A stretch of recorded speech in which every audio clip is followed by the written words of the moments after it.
Strike at the heart of the drone war. How Ukrainian MiG-29 destroyed a Shahed-136 incubator factory. The Russian-Ukrainian war has long ceased to resemble a classic clash of armies. It's a war of intellect, ingenuity, and unexpected solutions. It's also a war of ideas. On this battlefield, kamikaze drones operate alongside Cold War-era tanks.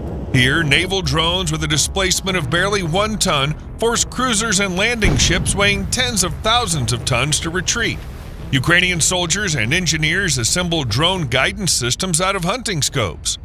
This list could go on, but the story we tell today is different. It's about an air raid in which an old Soviet MiG-29 fighter jet was turned into a precision weapon of the 21st century, capable of destroying even the most heavily protected facilities.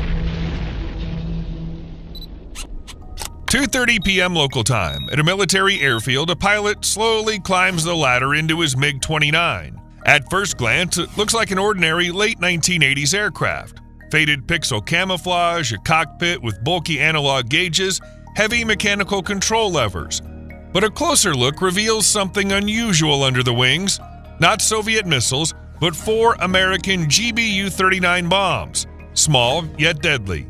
Each carrying 200 pounds or about 90 kilograms of powerful explosives with a range of 70 miles or 110 kilometers and an accuracy of between 15 to 20 feet or about 5 to 8 meters.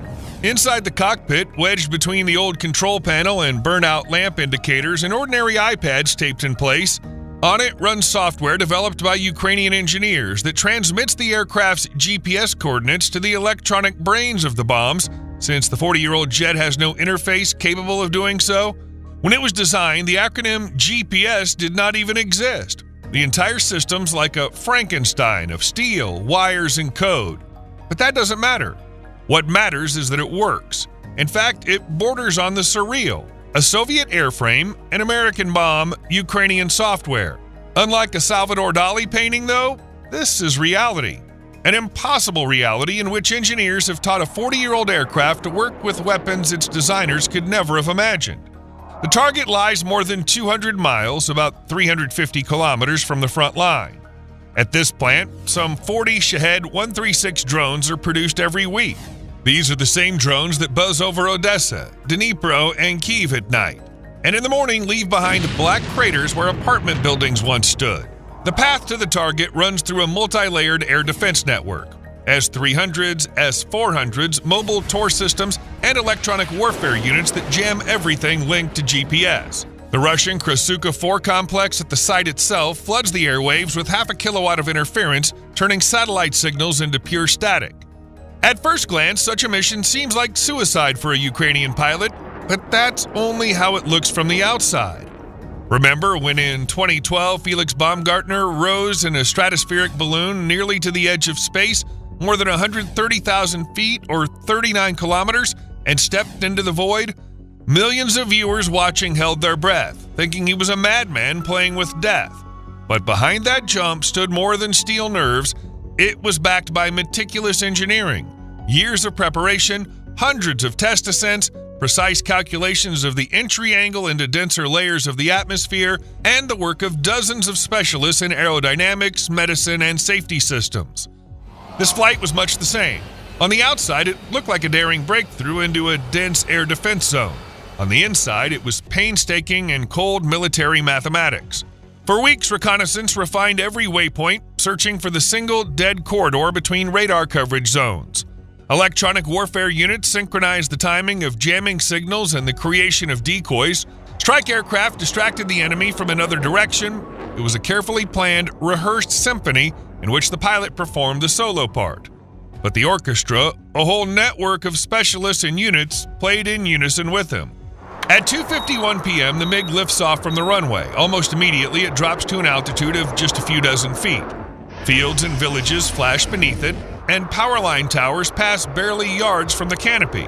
Every extra foot higher is another chance to appear on the radar screen. So the pilot flies as if along the edge of a knife. A little lower and the wings would scrape the ground. A little higher and missiles would already be on their way. 20 minutes later, he enters a narrow corridor between the coverage zones of 2 S-300 batteries. This is the dead space calculated by Ukrainian intelligence. Here, the terrain and physics make the aircraft invisible to long-range radar, but a mistake of even a mile would put him inside the kill zone, either to the left or to the right. The second hand on the cockpit clock ticks mercilessly forward. The next stage of the operation is approaching. At 3:22 p.m., the pilot suddenly pulls back on the stick. The MiG climbs sharply to 15,000 feet, about 4,500 meters. This altitude will allow the bombs to glide for several more dozen miles on their small wings before slamming into the target. Those 15,000 feet are not random.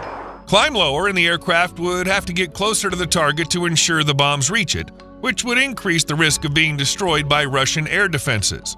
Climb higher and the bombs could be released from farther away, but the chance of being detected and shot down would rise dramatically. 15,000 feet is the golden middle for this mission. Even so, it proves dangerous. Suddenly, a siren screams inside the cockpit. A Russian Tor air defense radar has picked up the Ukrainian MiG. Time now accelerates into a sprint. The pilot has about 90 seconds before he enters a zone where missiles can reach him in just 24 seconds. But the timing has been perfectly chosen. 45 minutes earlier, Ukrainian Su-24 bombers launched AGM-88 HARM missiles at several Russian radars. These missiles are designed specifically to destroy radar stations, homing in on their emissions. As a result, part of the radar network was temporarily disabled, or the operators shut them down to avoid being hit. Meanwhile, Ukrainian electronic warfare units generated false signals for Russian radar systems. On enemy screens, they looked like a formation of strike aircraft approaching from another direction. This diversion drew attention and forced part of the Russian defenses to engage a phantom attack. The real MiG-29 faced only a fraction of the missiles that could have been sent against it. At 3:28 p.m., the locks on his pylons release. The first GBU-39 drops away, followed by 3 more. Within 3 seconds, each one unfolds its thin wings and transforms from a falling weight into a gliding hunter. Their flight paths are calculated to approach the target from different directions and strike at 30-second intervals. Their navigation is guided by GPS, an inertial system, and internal sensors. Every second, the course is corrected dozens of times. Somewhere beyond the horizon, the conveyor of death is working non-stop, stamping out Shaheeds. In just a few minutes, that assembly line will stop. A Ukrainian hand will throw the switch. Meanwhile, 2 missiles from a Russian Tor system are chasing the MiG. The distance between them is shrinking rapidly. After all, 3 times the speed of sound against just over Mach 1.2 is a hopeless race, but a steep dive saves the fighter as it drops behind the folds of the terrain. The missiles overshoot and self-destruct seconds later. The bombs, however, continue on their course, pushing through the electronic interference. Built-in anti-jamming protection in the American weapons holds firm. The winged killers keep closing in on their target. At 3:32 p.m., the first bomb finds the roof of the assembly shop, which glows differently in the infrared spectrum than everything around it. The angle of attack, algorithmic correction, and then 200 pounds of explosives punch through concrete and steel. The shop, where drone fuselages were being built, collapses into rubble. 30 seconds later, the second GBU-39 slams into the neighboring building. This is where the electronics, the brains of the drones, are assembled. The explosion wipes out everything: circuit boards, computers, equipment. Without them, the finished airframes are nothing more than empty shells. Another 30 seconds pass, and the third bomb hits the warehouse where 15 to 20 completed Shahed 136 drones were stored, each fitted with a 100-pound or roughly 45-kilogram warhead. The detonation turns the entire building into a massive fireball, sending the remaining drones and every spare part up in the sky. The fourth bomb finishes off whatever's left standing. The Ukrainian MiG races back home. 2 pairs of Russian Su-35s take off to intercept, but once again, the Ukrainian pilot has mathematics on his side. It'll take the Russian fighters 8 minutes to catch up, while he needs only 6 minutes to reach the protective umbrella of his own air defenses. Later analysis will confirm that all 4 bombs struck their targets with a margin of error no greater than 20 feet or about 7 meters, despite the intense GPS jamming. Ukraine proved that even an aging aircraft can be transformed into a formidable weapon if it's brought back to life properly, even if that means using a tablet computer, improvised adapters, and software coded almost by hand in field conditions. This was not just a strike against a factory, it was a demonstration that in this war, What matters most is not the number of missiles, but the ability to overcome any limitation. It showed that the determination of a handful of people with fire in their eyes can turn relics of the past into weapons of the future. The Ukrainians are fighting with desperation and resolve.